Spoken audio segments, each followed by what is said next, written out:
I never lied.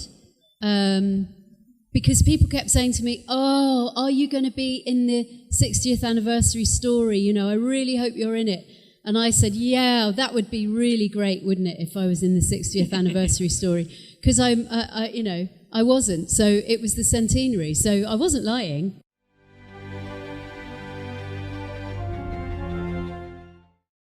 It was an absolute thrill. The very first day, we were filming in a Bristol museum, which is a lovely little museum in the city of Bristol in the southwest of England. And I went to Rothlock, to the studios, first of all, to have costume and makeup. And then we drove to Bristol. And they had to kind of cover me all up because they couldn't risk anybody seeing. So we kind of drove to the back door of the museum, and I was in one of those, do you know those coats that surfers wear when they come out the sea? So really kind of long, right down to the floor, coats like that. I was wearing one of those, and a mask, because we were all masked back then as well. Yeah. And I think I had a hat too. In fact, when I saw Janet in her long coat a few days later and her little hat, and she was wearing sunglasses as well, she looked like a character from South Park. So that's what we looked like. And then they got a big golf umbrella and covered me over, and I sort of scuffled into the back door of the museum. And then I went on set. And it was because, of course, nowadays you don't rehearse anything. So in the old days, we'd have all met each other. We'd have had 2 weeks rehearsing in North Acton. We'd have had a read-through and everything. But nowadays, you just go on the set. I'd not even met the director by that point. We'd had a conversation on the phone. So the director, Jamie Magnus Stone, came up to me, introduced himself. Everyone had masks on, so you couldn't really see who anyone was either. So I was actually really nervous that first day.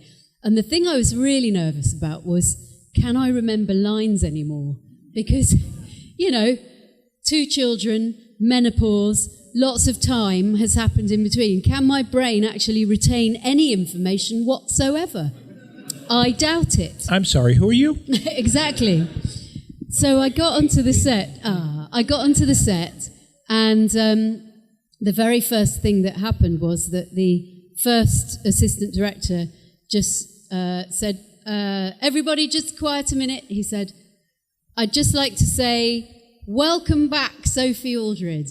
And everybody burst into applause. It was so... And it was really moving. It was really, I kind of had a bit of a lump in my throat. I had no idea that they'd even really remember in a funny sort of way. And the crew were all quite young, but many of them were big fans and big fans of Ace, and it was just lovely, really, really great.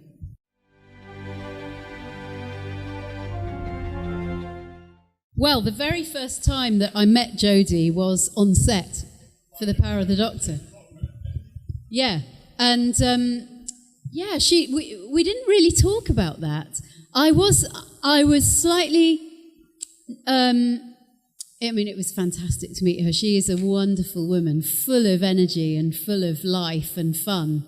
And but we didn't talk about that then. But what we did talk about was, when we were all in the scene in the TARDIS, I think it was Gemma, who Janet and I knew really quite well by that time. The three of us were like a little trio. It was really great, because we had a lot of time together setting up shots. And Gemma said at one point, she said, "Forgive me, Sophie," she said, "what do you do the rest of the time when you're not doing Doctor Who conventions?" And I said, "Oh, I do loads of voiceovers. I do lots of animations and stuff." And somebody else said, "Oh, what like?" And I said, "Oh, I've done Dennis the Menace and Tree Fu Tom." And Jodie suddenly went, "Tree Fu Tom! Tree Fu Tom! What do you do on Tree Fu Tom?" And I said, "Well, I am Tree Fu Tom." And she said, "No, you're never Tree. You're Tree Fu Tom." And I said, yes, I am. And she said, oh, go on, do the voice. So I said, hi, Jodie, tree food, go! And she just could not get over it because she watched it with her little girl. And then, thank God, nobody said, and you do Jodie as well in the audiobooks. Because what I really didn't want to do was to do Jodie in front of Jodie. Yeah.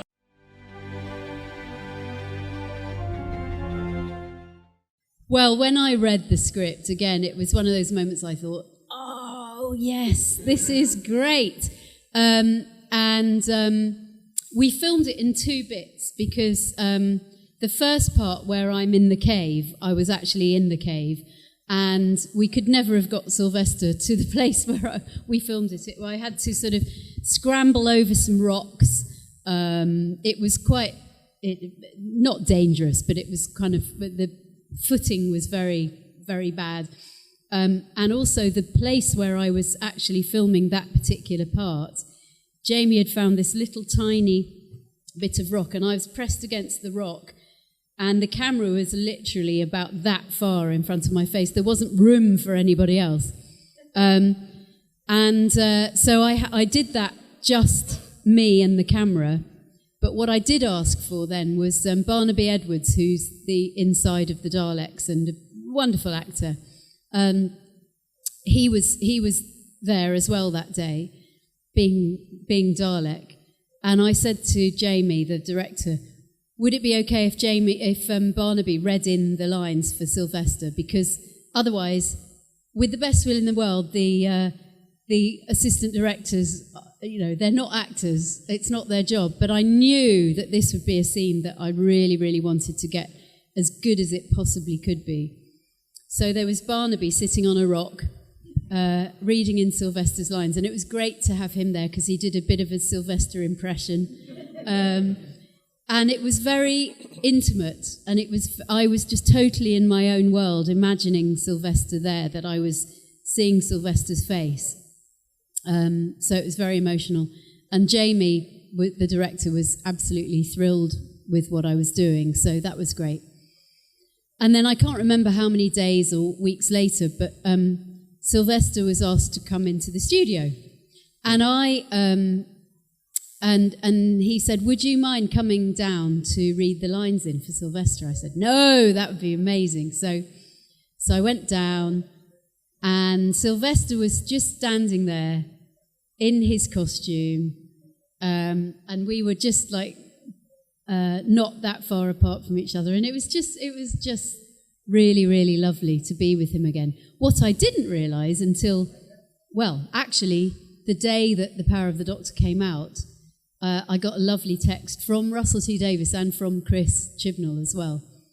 And Chris said, I think he was quite nervous as to how it was going to be received, and he said, whatever happens today, nobody lived, I can't remember the quote now, but nobody lived those days like us or whatever. It was really sweet what he said. And by the way, I never showed you these photographs. And he'd taken a few photographs of the monitor that day, and of Sylvester and me together, and then me and Jodie together as well. That was really lovely. So it was beautiful. And then that was it. It took about an hour maybe to do that, to set it all up and to do it with the green screen. And then they said, right, Sophie, that's it for today. Thank you very much. And I went back to my trailer, and I just thought, I can't go now. And there was Colin getting into his robes, and there was David getting into his robes, and we had a chat. And I said, no, I'm going to miss all this. So I said, can I come and watch? And so they said, yeah, of course you can. And I went back on set and watched for a bit. And then after a while, the first AD came over and he said, Sophie, you really don't have to, but would you mind reading in all the parts of all the other doctors? And I said, yes! So it was great. So I stayed for the whole day. I played all the doctors. I sat on that rock. There's photographs of me that Chris took of me reading in, and we just had. It was like the best Doctor Who convention ever. And Chris Chibnall had come as well for the day, so we all had loads of photos. Sasha was there, Janet came in towards the end, and we all had photos together. And it was just such a lovely, lovely day. It was great.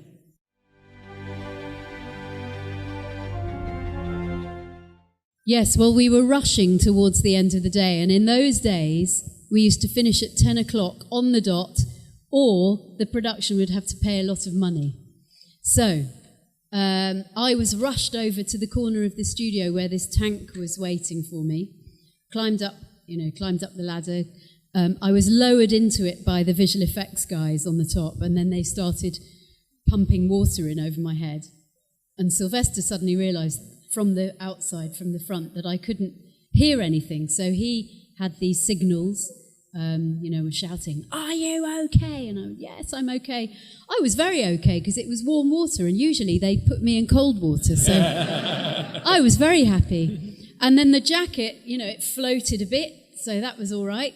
And then I had to sort of bang on the front of the tank and, "Doctor, doctor." The cameras rolled. The director was right down there in front of me, and as well by that time.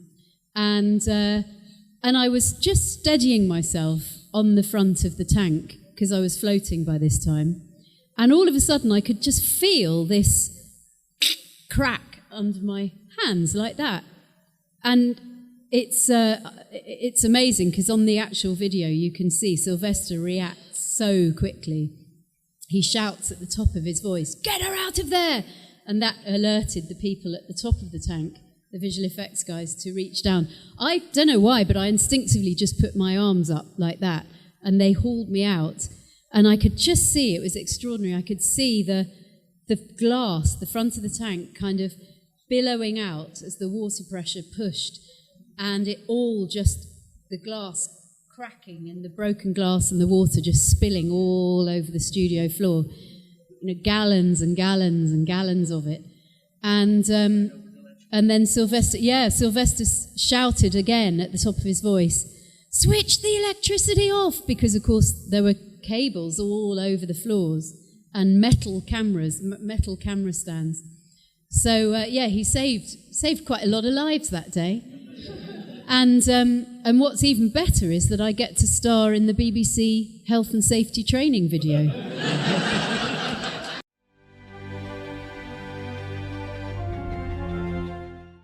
Professor was in the script.